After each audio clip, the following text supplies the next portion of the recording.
Have you ever wondered if you are complicit to perpetuating racism? According to David, chances are yes. David recently wrote an article on medium.com in which he stated, when it comes to racism, there unfortunately is no neutral ground. And when it comes to whiteness, complicit racism is the status quo. In most cases, our complicity is simply going about our lives, not doing anything out of the ordinary, and complicit racism is routine and even mundane in most of our lives. We are excited to have you here with us today. This conversation is going to be instrumental. I am looking forward to all of you meeting my guest today. We value your opinions and feedbacks. Please drop them in the chat. We intend to respond to as many comments and questions from our audience as possible. As you know, this takes a great deal of effort on our part, so I'm eternally grateful for all of our loyal guests. Every week, we create new content and look forward to you subscribing to our YouTube channel to keep up with us. My name is Rochelle Carrier. I'm a DEI personal consultant and EQ coach, and today I have a special guest with us. I am looking forward to you all meeting him. Join us for the courageous conversation about complicit racism. Today, a trailblazer in his own right, I will let him introduce himself in his unique way. David, thank you so much for joining us today. Thank you so much for having me on the show. It is an honor to be here. I'm excited for this conversation. I typically try to err away from just the titles and introductions. I think that oftentimes can dehumanize a space pretty quickly. I actually do a lot of work with white leaders in education, and that's one of the practices that we try to do is to actually not introduce ourselves by our titles. That said, for context, I will give you some sense of what I do, but I first want to kind of honor the space a bit and my presence in it. I am a white identifying cisgender male. I come into this space as somebody whose ancestors were, many of which were fleeing from pogroms in World War I and had their identities erased upon arrival, particularly on my father's Jewish side, some of which then did not make it through the Holocaust. My mother's side, who were told not to speak their language, not to engage in anything that would give even a hint of where they had come from because they were now American.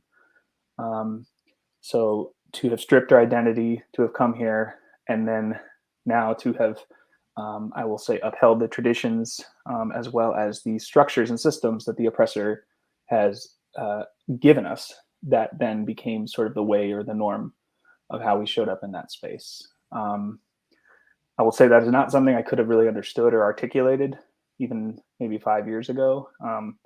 As a former educator, somebody who came into the space, I started to recognize my presence as a white male and realized that there was something so much more to the work that I was doing than just teaching. And I always knew that there was something pulling and calling me. And I decided that I really wanted to go into racial equity and wasn't exactly sure what that would look like. And it started to blossom for me into a career around consulting, coaching, and now working as a program manager and facilitator, leading workshops for folks that are trying to become better leaders in education and to really decenter and decenter whiteness and decolonize our schools to ensure that our Black and Brown teachers and leaders, as well as our students, are being given the space not just to be included, but to feel centered and to actually feel like their identities are being honored. So that's probably about enough. So yeah, That's great.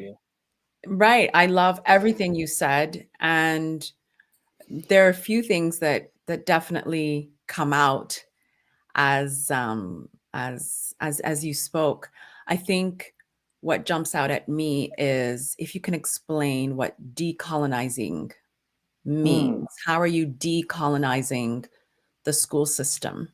What does that mean from a white perspective?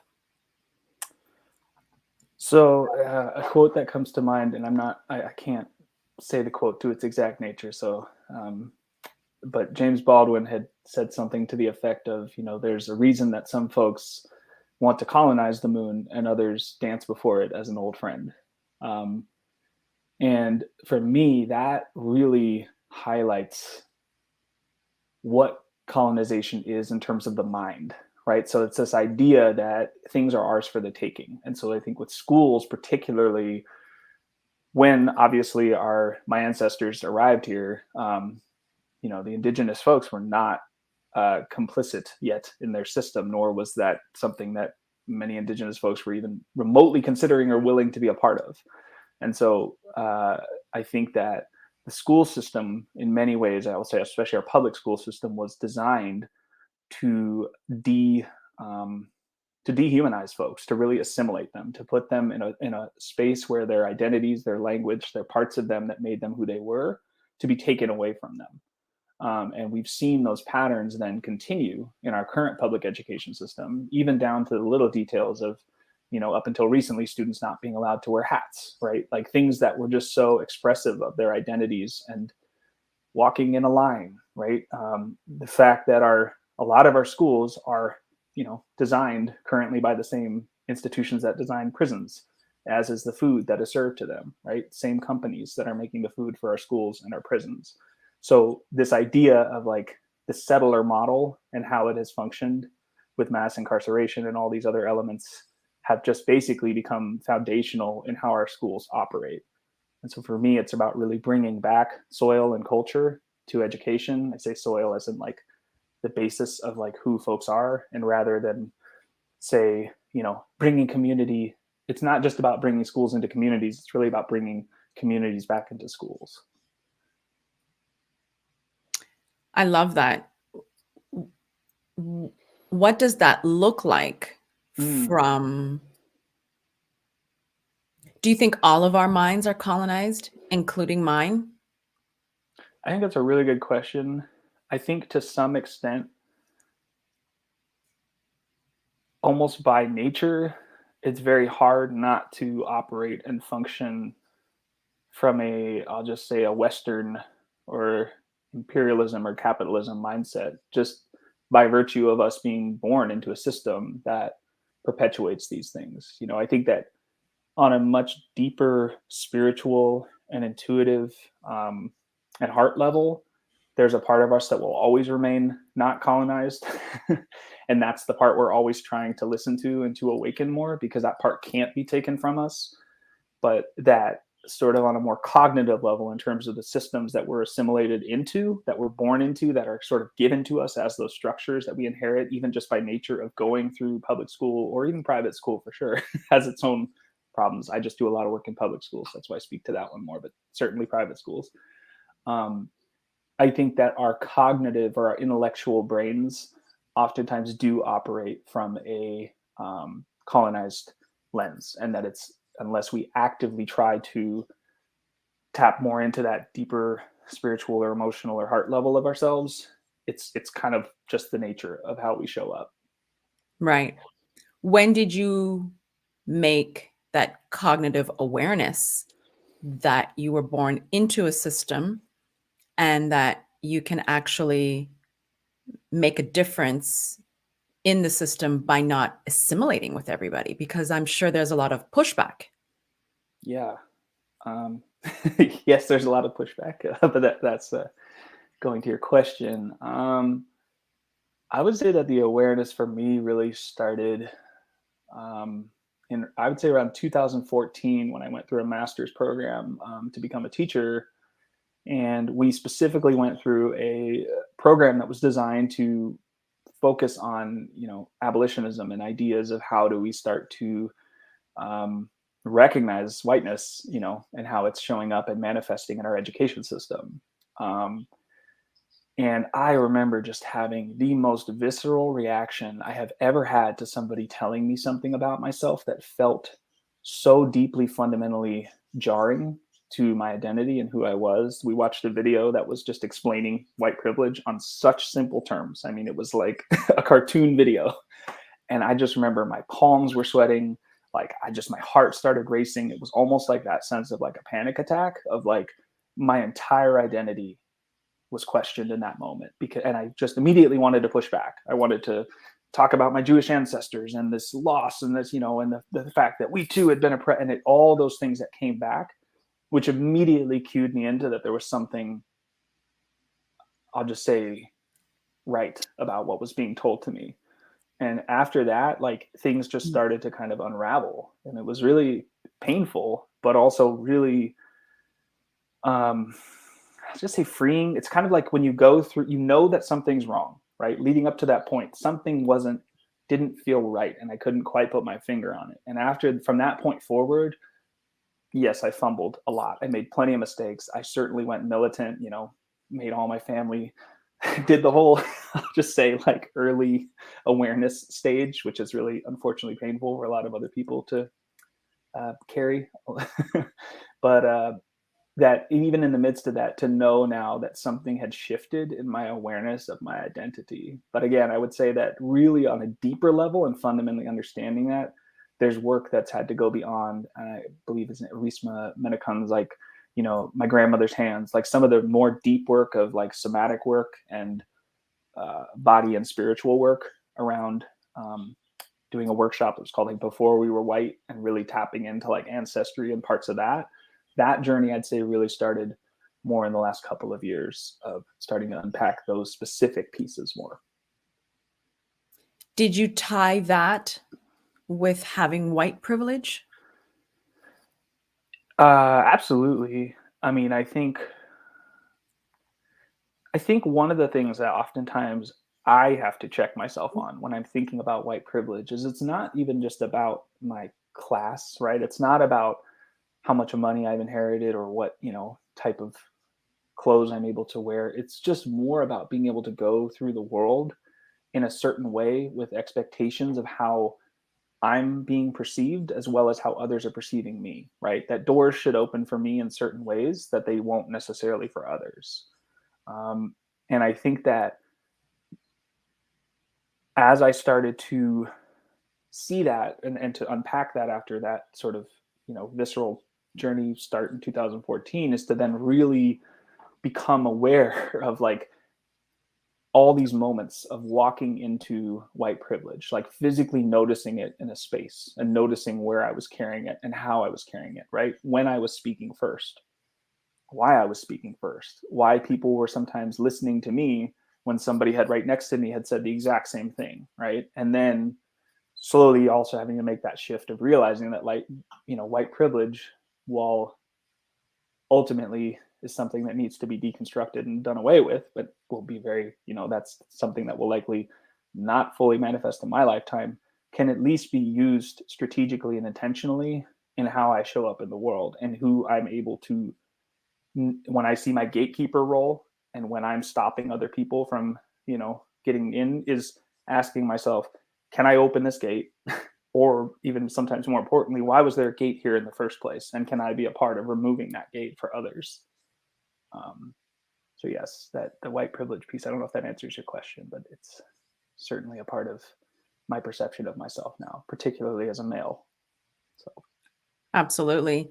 And how do you think you show up now? this is something I was actually having a conversation with somebody about yesterday, where it's challenging because in this work,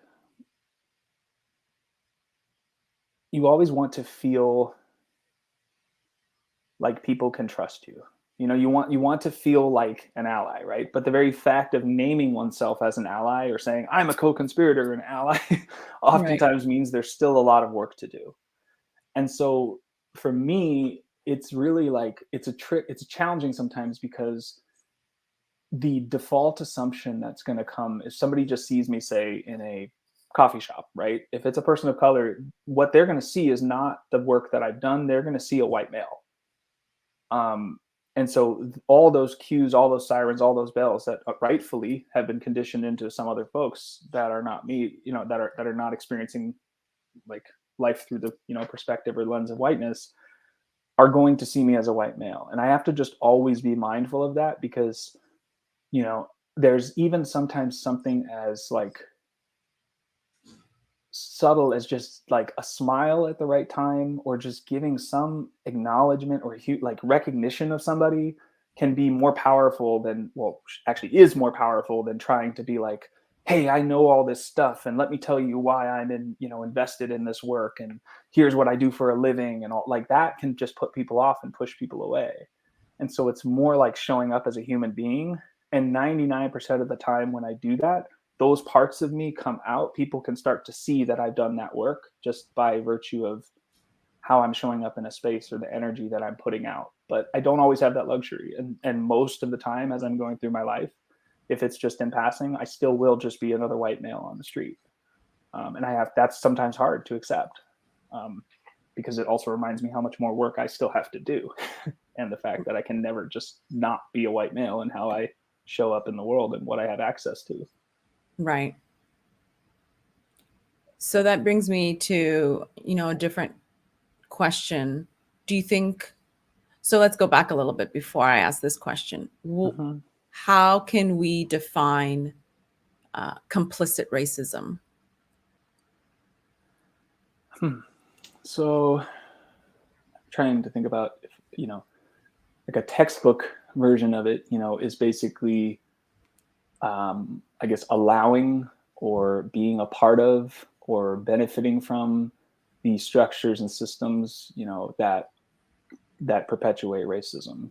Um, and I think about complicit racism tends to be more structural and systemic in the sense of like it's us benefiting and gaining from systems and structures that are in place.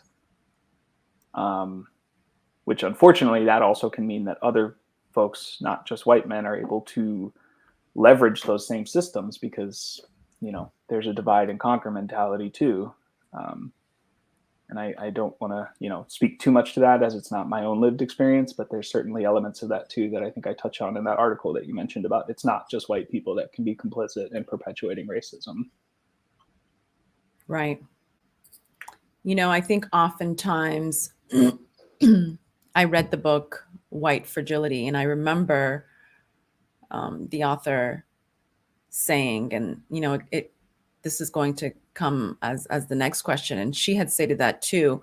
We automatically, and I'm going to put myself in this as well, because I'm sure I've been complicit as well, Mm-hmm. unknowingly, and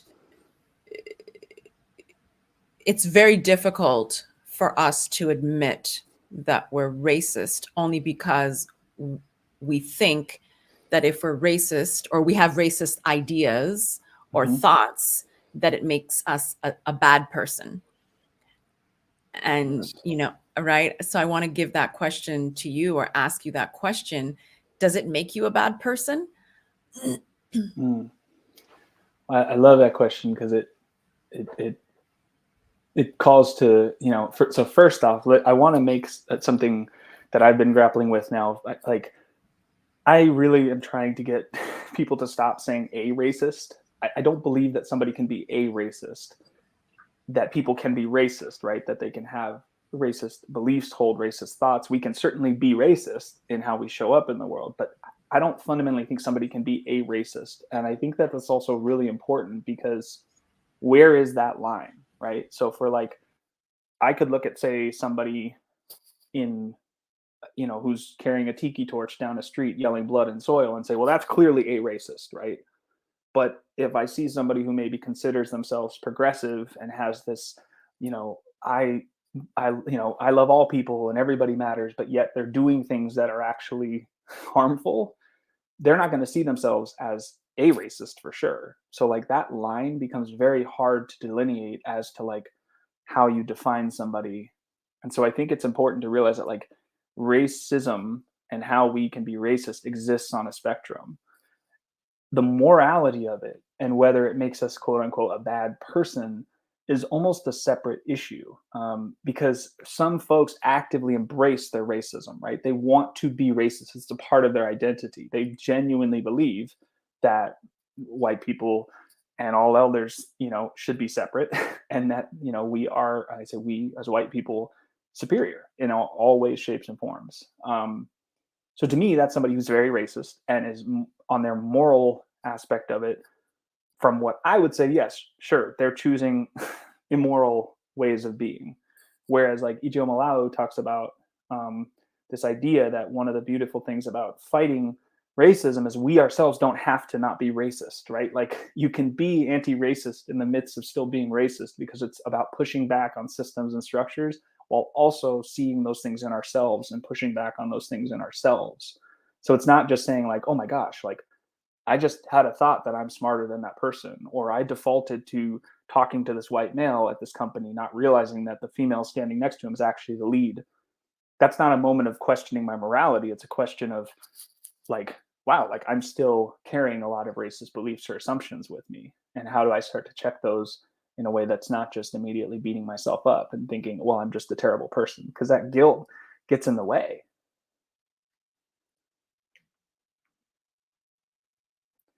I think you're muted.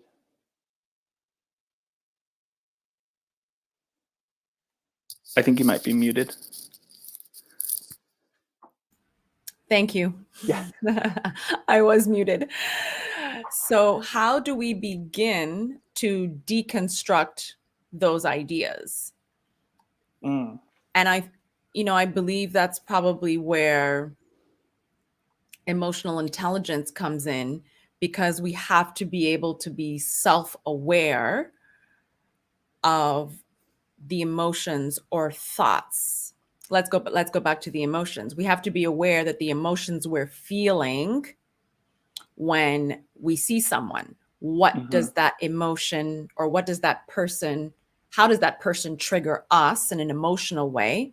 What is it that I'm feeling when I see such and such person? And another point is,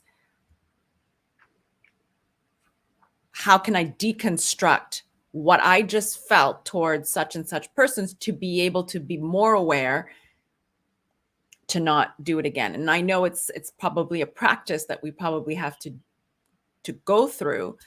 I believe that deconstructing starts from where am I now and how can I meet the person. But like you said, it's really to do the deeper level work before we show up. Mm. I think it's both. I don't think that you can, or I say you, I don't think I can um,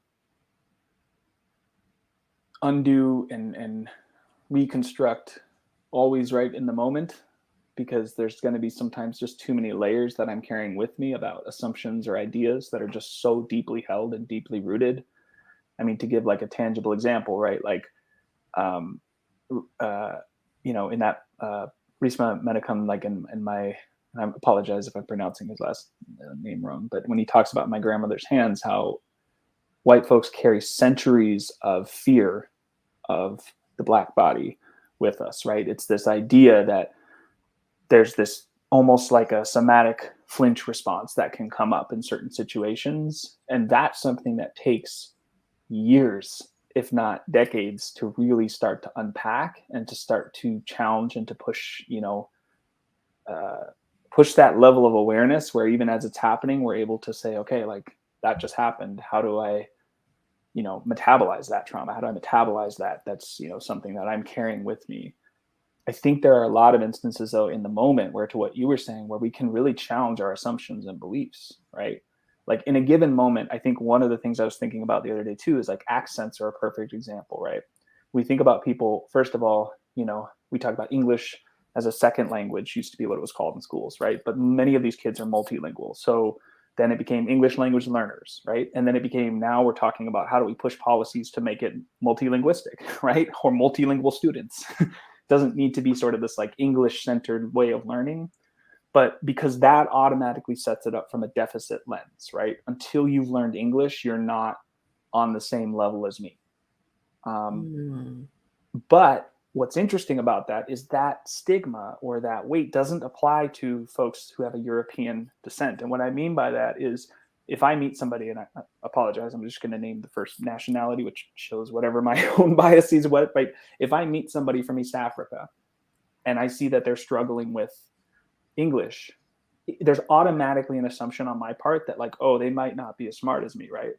But if I meet somebody from Germany and they struggle with English, but I hear them speaking fluent German, my almost inclination is to say they're probably actually smarter than me. Like maybe they're an engineer or they have all kinds. So it's this, even how we unpack accents can be a real time awareness of like, wow, like this person doesn't speak English as well as I do. What might they know that I don't know? Right? Like what concepts of their awareness of the world that are embedded in their language? What are the words that wouldn't even translate, that I couldn't even fundamentally understand because I'm monolingual and all I can do is see the world through this, dominant English lens. My partner speaks 4 languages. And so there's sometimes things where it's like, it's hard for us even to communicate because there's a word that she wants to say to me that does not translate from her native tongue. And that can be hard because it actually forces me to check my own sort of like even intellectual awareness of the world, right? Like what am I missing? So I think like those are examples for me of like in a moment when I catch myself judging or having that like, ooh, this person can't really speak as well as I can, that has no connection to their intellect whatsoever, or especially goes without saying, it has no connection to their value as a human being, right? Like where they are in intellectual scale. But that's the point being more is that it's just such a good example of how my assumptions get in the way of me fully seeing somebody for who they are and what they're capable of and what they're competent, what their competencies are. Right. Do you think also, and I think this all ties in, we probably have a lot of unconscious biases Mm-hmm. that surface when we're actually in a space. And like you said earlier, it's really doing that work in the behind the scenes and understanding from a place of non-judgment, or erasing those preconceived ideas we have of people. And clearly it's exactly what you said. It comes down to even accents or appearance, or the way we walk or carry ourselves, the way we speak or enunciate. And I fundamentally believe that all these unconscious biases, once we are aware of them, yes, it will probably take, years and decades to deconstruct, but it also comes from a space of awareness. Do Mm-hmm. you agree? Like we have to be aware. I think that's the number one thing that's really important, is first of all to become aware that we actually have these biases. Wouldn't you agree? I think so. I mean, absolutely. I don't think that there's like, a step set of like, first you do this, second you do, but I absolutely agree with you that the recognize and that awareness piece is so key to just knowing how I show up in a space, right? I think the thing that sometimes I have a hard time remembering is that like unconscious biases are unconscious, right? It's like I almost want to be conscious of my unconscious things, but like that is already a contradiction in and of itself. If I knew what those things were, they wouldn't be happening, right? I would be more aware of them. So I think to your point, how do I start to make those things that exist in me on an unconscious or a subconscious level and bring them more to the forefront in a way that allows me to see them, notice them in real time, and even to push back on them, and Right. challenge them, both in myself and those around me, right? Like, because it sometimes is work for me to do as an individual. And there's other times if I'm with, say, white friends and we're in a certain space and I hear a comment or somebody is saying something, is how do I lift them to a level of awareness? And I say lift it because if I just yell at them and say, how could you possibly say that, that pushes them further away, right? It actually can cause just a friction and misunderstanding in that moment. So it's the nice part about like that sort of recognizing our awareness piece is that it's not even just there's an individual piece of it too, but we can also, as white folks especially, collectively do work around bringing these things to the surface and bringing more awareness to them. And I think for some people it's really hard and really uncomfortable to face those parts, so a lot of people just choose not to, because it's so much easier to keep going through the world on autopilot. So why not just go by the default and still benefit from the systems that are already in place to make sure that I don't have to be aware of these things that are existing within me, or these structures that exist around me. I love that. I absolutely agree with you. And, as you said that, how do you as a person hold people accountable in your space when you've heard or seen something that's done to be able to uplift the person, like you said. And when I say call out, it's really holding the person accountable and not perpetuating racism. Right. Because, when we think back of why we're talking here today, it's, how are we complicit and are we perpetuating the racism? So for you as, a white male, how do you uplift people in your circles, and do you receive any pushback from them? Sorry, I'm only laughing because of that last part. Is the simple answer is yes. That you I receive the pushback? oh yes, I've had some of the people that are nearest and dearest to me who identify as white or identified as white are I've had people straight up say, "Can we change the conversation? Like, can we talk about something else?" Right? Why do you think that is? Because they don't. They're just not. It's not the right time for them. Right? They're not ready to face that. They're not ready to look inward. And sometimes in that moment, I've even so much as said to one friend, like, "Hey, absolutely, like, let's shift gears." And just to leave you with a thought, like, this is something where we have the luxury or benefit of shifting gears. Some people don't, right? Mm, Like, they don't have a choice about whether this is something they're talking about because it's lived in that moment. And he was like, yeah, that's a good point, right? Now, in that moment, am I going to push and say, let's keep talking about it, man? Like, don't give up now.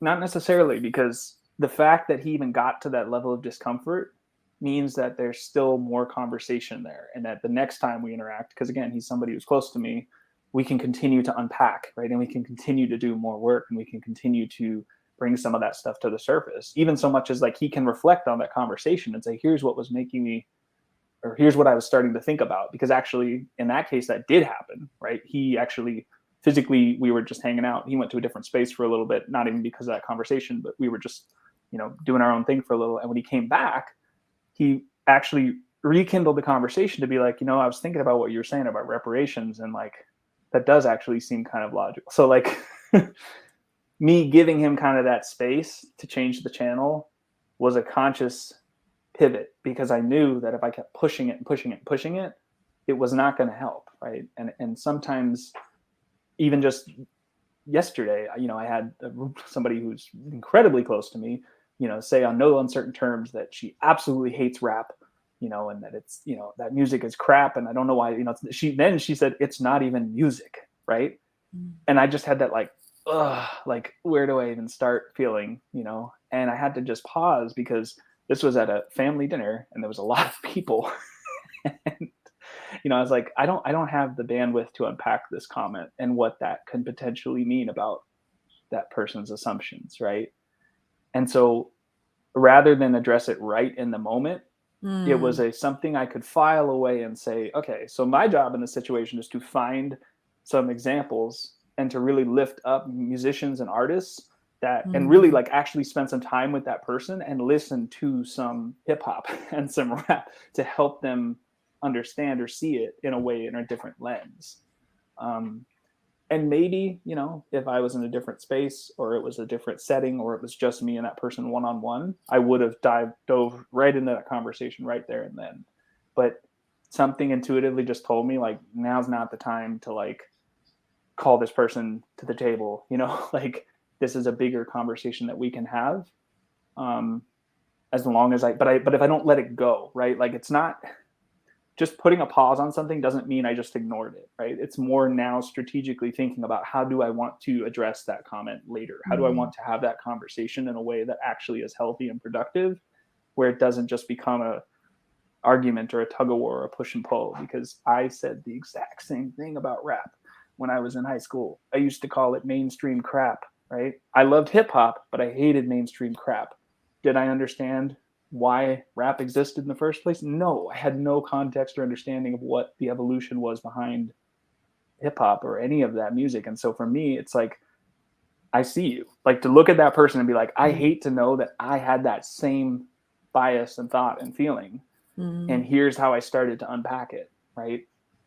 Like, that's the benefit too of also being a white person doing this work, is because I can put myself in white spaces and there's an empathy piece there, right?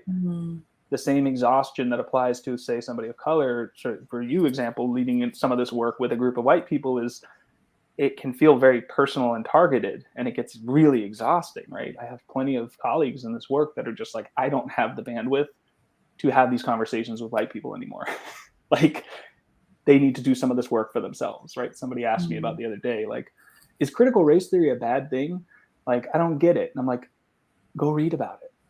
Why are you even asking me? Like, there's so much information out there on it. Like, so like those examples of like, if you're a person of color having to answer that question, that's exhausting, right? Even as a white person, that's an exhausting question if you've done your research on that. So how do we pivot those conversations in ways that become productive and healthy, rather than just calling somebody out or calling somebody in a way that just puts it in a friction, context? So I think that was a long-winded answer. I'm sorry. Right. No, I completely agree. While we're on the topic, Jason Beal, I hope I'm pronouncing his name. Thank you so much for joining us. And I'm looking over here, and he says, what are examples and reasons where you can't hit pause and it needs to be addressed in the moment? That's a big one. So this is where there's that term, I think it's Ijomala, who talks about like punching down versus punching up, right? Like, if there's a situation where somebody in a very powerful position has made a comment in front of a lot of other people that is clearly harmful or has some impact, that's a moment where I might need to actually put myself at risk to say something, right? Knowing that it's going to be really uncomfortable or not, a great feeling. Not to step away from race, but like an example was like being in a meeting the other day, and it's a 50-person meeting, and the person leading the meeting, who's in charge, has positional power, is incorrectly using somebody's pronouns who's not there, right? Kept referring to that person with the wrong pronoun, wrong. And I'm just like, I pause and I'm like, hey, just a heads up, like, raise my hand, and then to awkwardly be like, that person goes by they, them, right? This person kind of looked at me and just gave me this like snide look. Yeah, it was like, okay, anyways, so yeah, they blah blah blah. And in that moment I just felt gross. Like, I was like, oh man, like, now they're gonna, but I was like, you know what, no, like, I don't have to feel that way. And then sure enough, fast forward to a few hours later, and I'm hanging out with some folks who are, do identify on various ends of the gender spectrum. And I just immediately, in a room full of people, somebody was like, hey, thanks for saying that earlier, like that. And all of a sudden everybody was like, yeah, like, thank you so much, like, blah blah blah blah. And again, the point is not that I got thanked in that situation at all, because I would have done it whether the recognition was there or not. Like, that's beside the point. It's more just seeing those examples of when somebody is in a power position or has positional authority, especially a white person, especially a white man. Those are situations where sometimes they actually do need to be, and I use this term very intentionally, called out on what they're saying. I try to call in, call on, but there are times where it's they really do actually need to address it and say in the moment, like, yo, like, time out. that's not going to fly. Like, so yeah, it's a really good question though. And I think it's sometimes the worst is when you miss one of those moments and the moment floats by. And then it's that question of, well, should I still say something? Is it too late? It's never too late. It can feel too late. Right. Yeah. So it could even be sometimes coming back and being like, hey, when you said this, here's what came up for me, or here's what I'm thinking. Like, do you agree? Where are you at with that? Right. And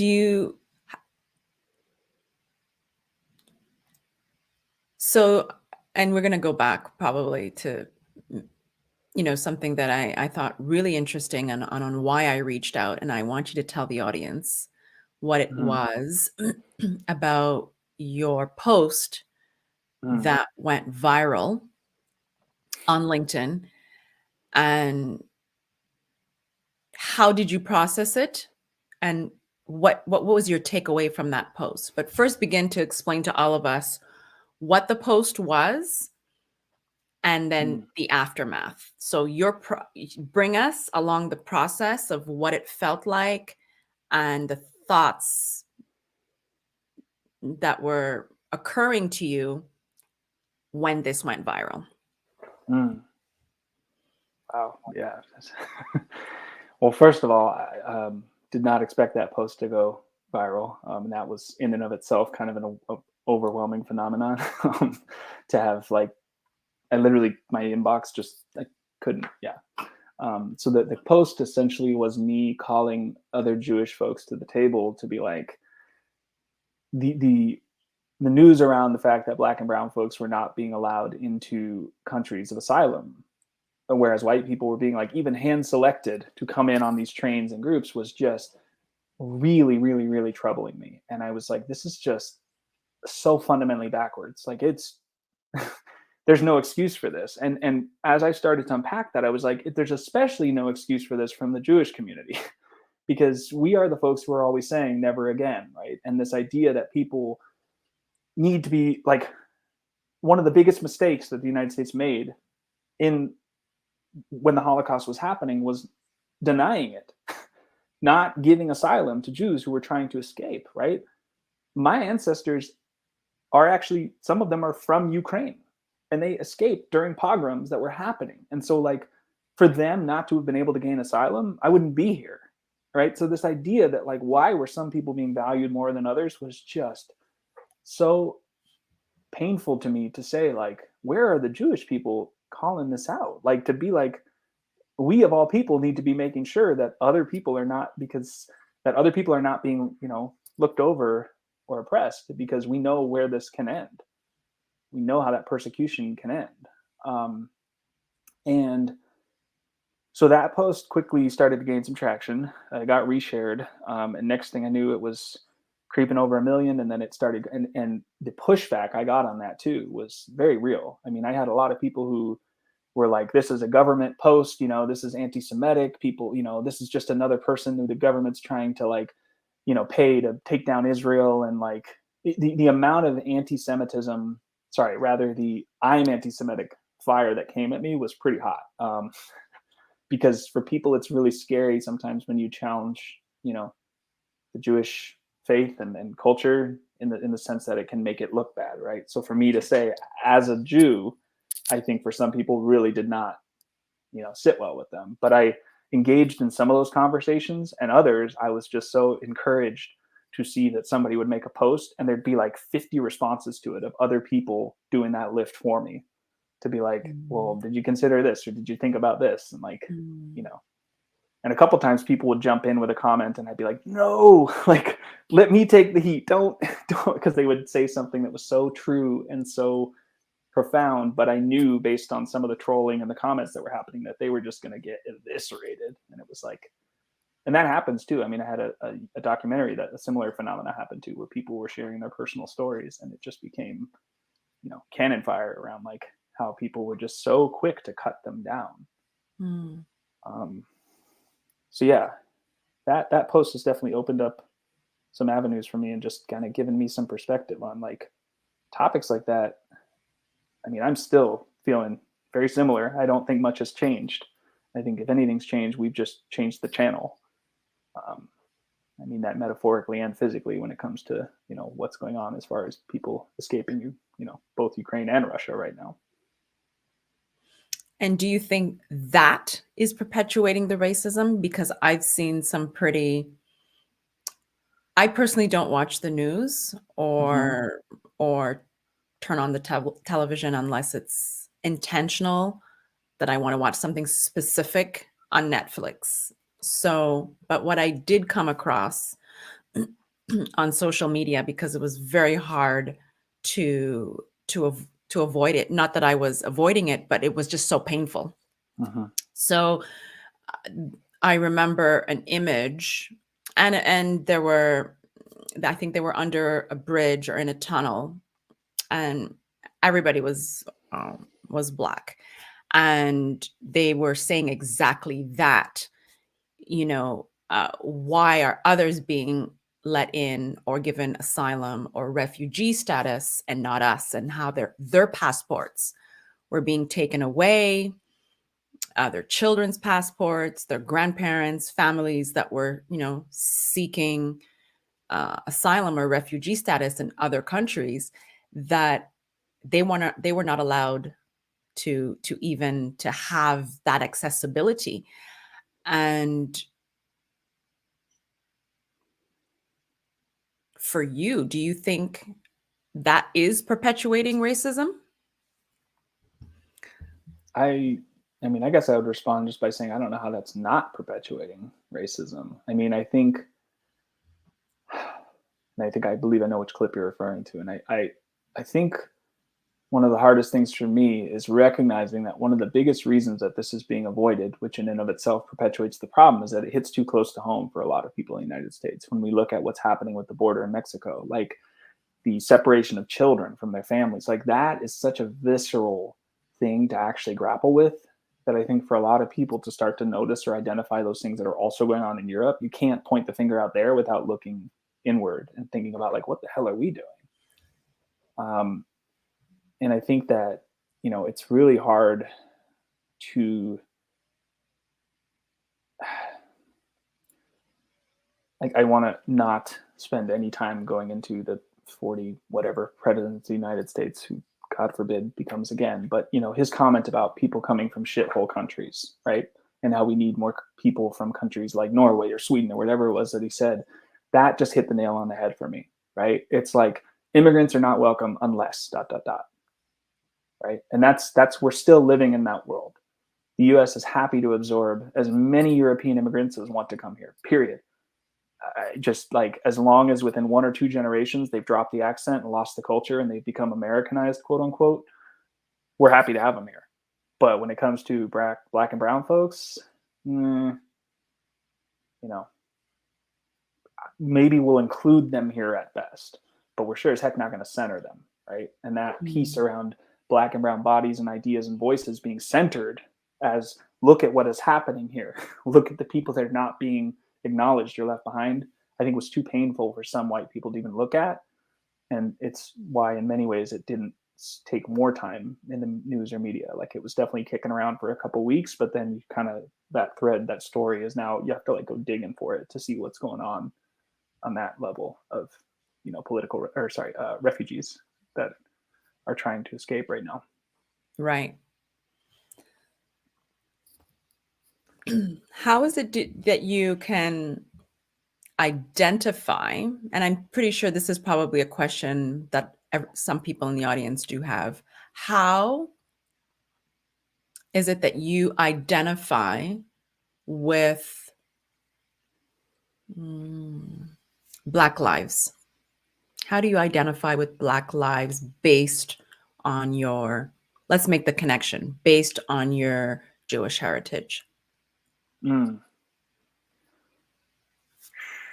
Well, first off, I want to acknowledge that this is a tricky question, because the over-identification causes additional, oppression and marginalization.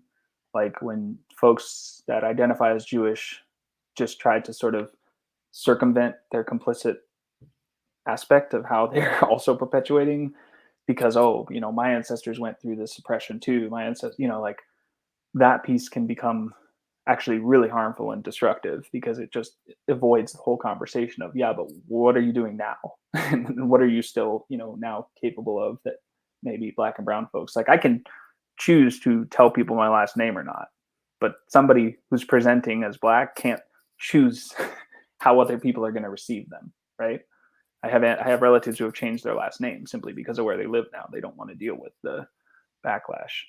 So to that, what I just said there, that would be the piece, maybe, is just the fact that there are some spaces that I can go into that I feel uncomfortable.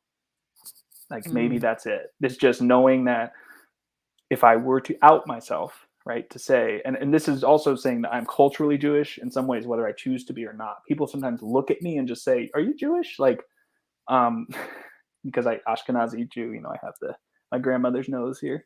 Right. But I actually don't really spiritually or religiously identify as Jewish, but culturally, that's something I actually do hold close because of what I know that my ancestors and relatives had to do, even for me to be here. And so I think that's maybe the only piece that I can say I Mm, really identify around is the fact that I am here in spite of, right? That mm, despite the fact that some of my relatives did not make it, right, simply because of their religion, despite the fact that my a lot of my ancestors were not welcomed anywhere, you know, and had to flee from so many places. Maybe only on that level could I say that there's some identification of like, I see you, but I say that lightly because at the end of the day, I still benefit from white privilege, especially living in the United States. There's no question about that for me. Maybe just a teensy bit less than somebody who's white, Anglo-Saxon, Protestant, cisgender, blonde hair, blue eyes, but a teensy bit, you know. right. It's interesting that you said that. I have a friend whose father is Turkish. They're Turkish Jewish, Mm-hmm. and they fled. I think there were 12 siblings, and 11 siblings stayed. Hmm. And then one sibling, which was the father, he's now in his 90s, said that he is going to go and build his life in France, in Paris to be specific. Mm-hmm. And in order for him to be able to not have to deal with the anti-Semitism back then, and it's still occurring, but back then in Paris, I believe in the 40s and 50s, they changed.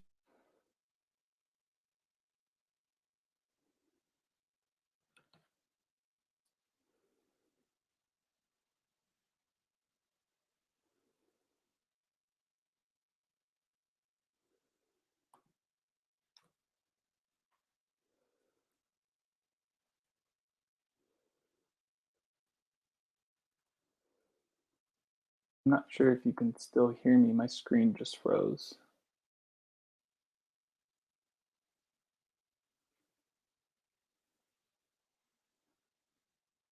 Um,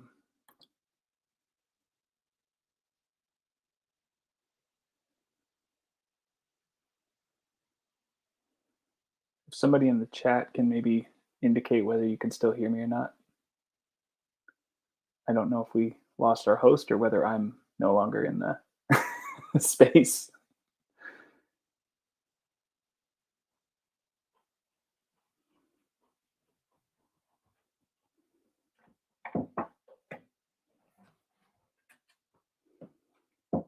Um, yeah, if somebody could just indicate in the comments, that would be great so I can know whether I'm still in the space. Is that smile telling me? Okay. Can you all still hear me? Okay. Got it. Thank you, Tyrone.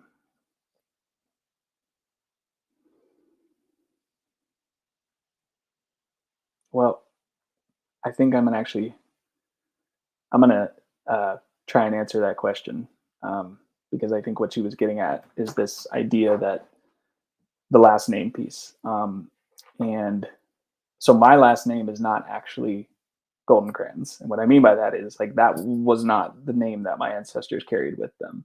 Um, at some point, it was changed as a way of escaping. Um, Most of those names, when you see names like Rosenberg, Goldenstein, Goldenberg, Rosenberg, I mean, all of those Austrian sounding names, those were intentionally created um, in order to avoid persecution because it allowed people to try to blend in and assimilate when they were in Europe. So I don't know what our family name was before then. And if I had to guess, that probably was changed likely in the early 1900s.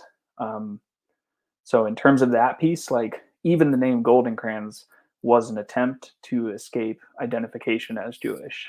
Um, since coming here to the United States, it has been interesting because I, you know, there were times where I'd be in a space where I'd be the only Jewish person. Like when I went to college, I went to a private liberal arts school, and that some people literally had said to me I was the first Jewish person they'd ever met, and one of the only reasons they knew sometimes that I was Jewish was because they saw my last name. Um, I have a relative who moved to the South, and he just honestly, more for the sake of convenience than safety, changed his last name. He got rid of the N crayons, so his last name is now just Gold. Because I think it was more just difficult to deal with sort of that friction. I don't think it was that he felt necessarily as unsafe.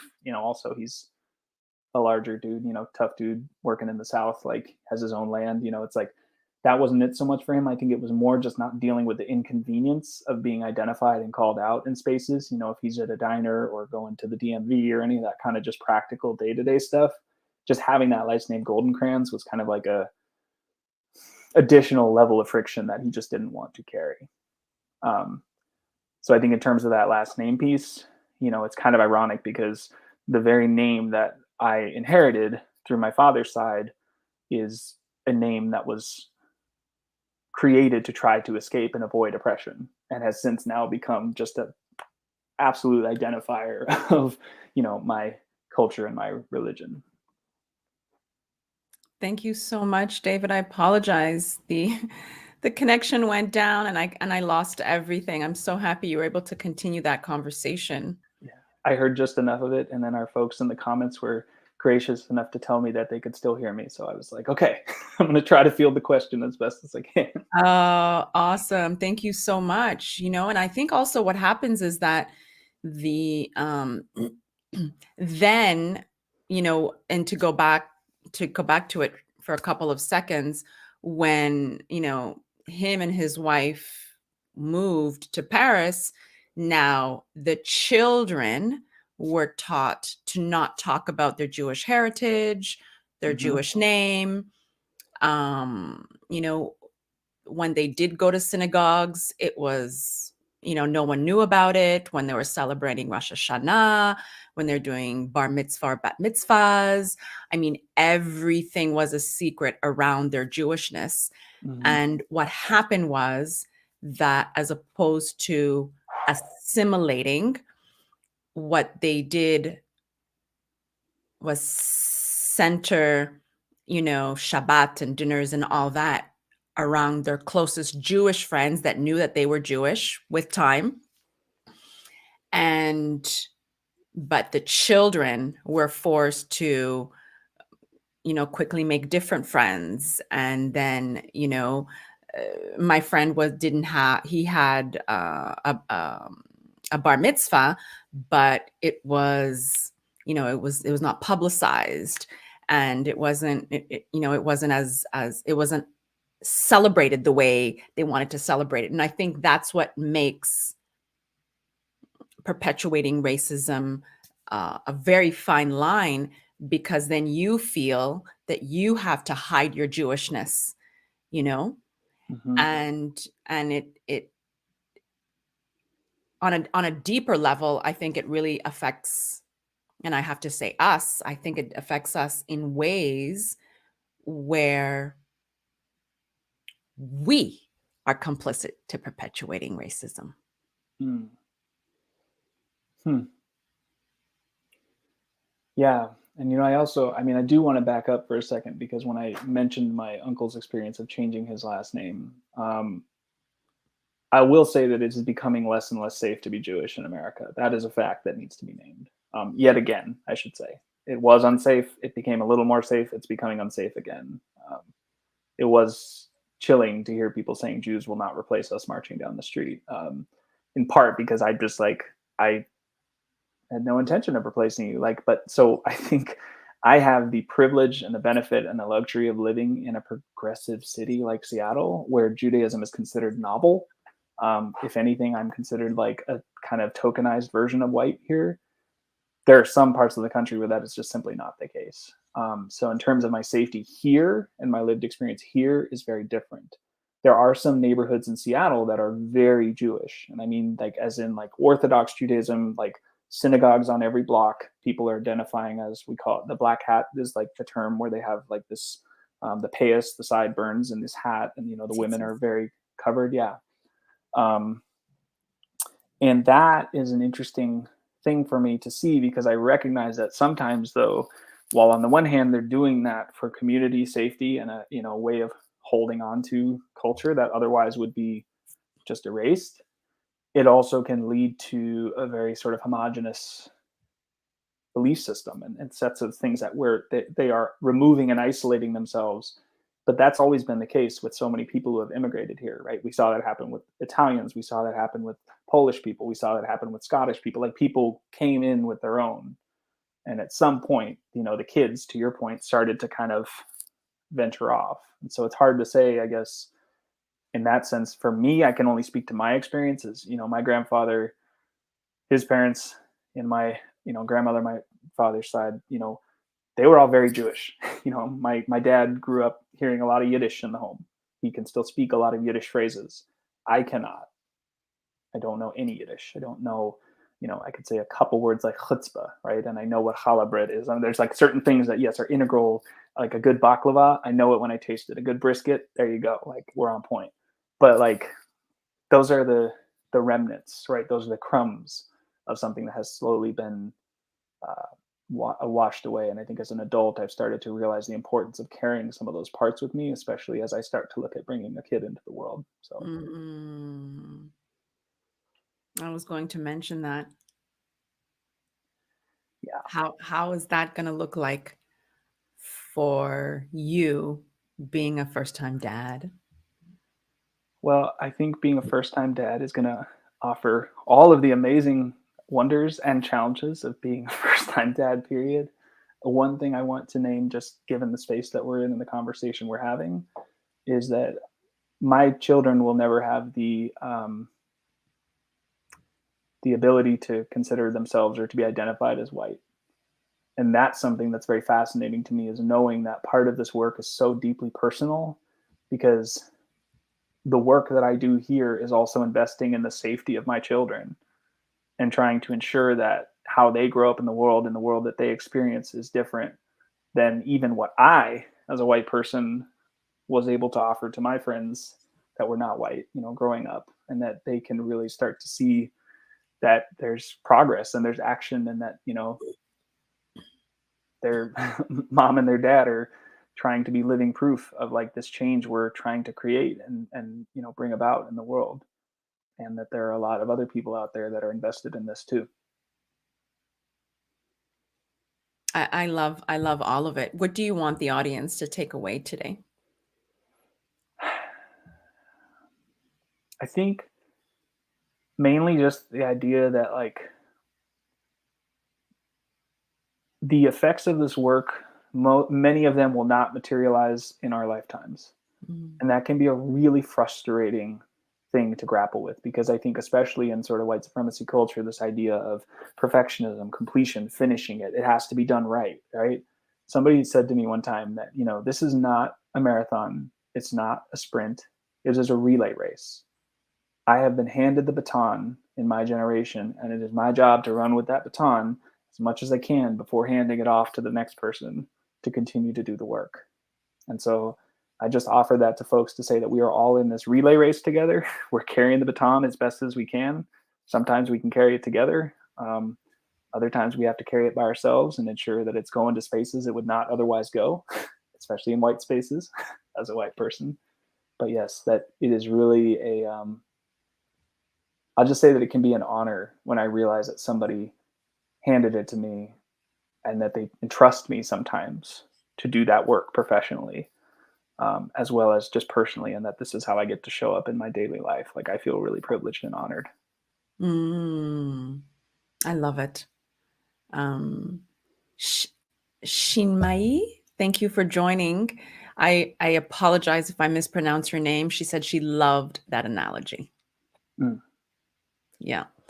I would love to have you back. I believe that we can do a part 2 or 3 with this discussion. As we reach the top of the Diversity Connects Us hour, I want to thank all of you for listening in today. This podcast highlights lived experiences and inspirational stories of strength and tenacity. We will share profound and courageous dialogues and influence DEI and emotional intelligence by breaking the barriers and labels of stereotypes, confronting biases, and offering best practices to achieve a more significant and cultural mindset. Stay tuned as we continue to share our spaces and our voices in the DEI space. Stay tuned as we continue this show.